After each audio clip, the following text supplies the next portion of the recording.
Widzimy teraz przed sobą dwa wyświetlacze firmy Garmin GMI 20, na których prezentowane są wskazania temperatury.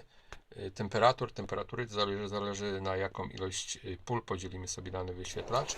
Tutaj skupmy się na tym jednym głównym. Mamy aktualnie wyświetlaną temperaturę zamrażarki. Wyświetlane to jest wszystko przy pomocy czujników temperatury jak device po systemie NEMEA 2000.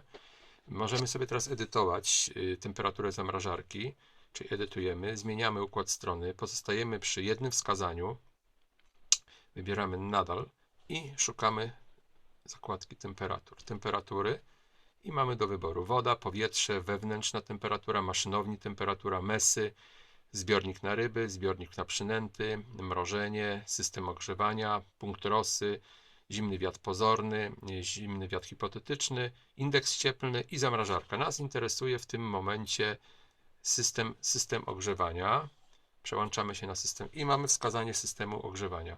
Na momencik uruchomimy system ogrzewania i zobaczymy, jak automatycznie temperatura wzrasta nam w zdecydowany sposób. Każdy jeden czujnik możemy dowolnie sobie skonfigurować, który będzie odczytywał nam temperatury, które wcześniej zostały wyświetlone na wyświetlaczu. Decyduje o tym oczywiście osoba kupująca dany termometr.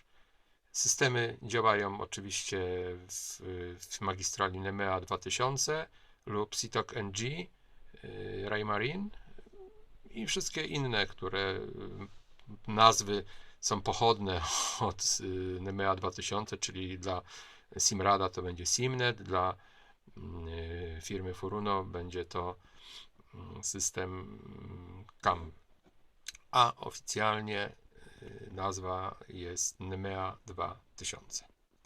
I widzimy temperatura ogrzewania zdecydowanie na maśnie.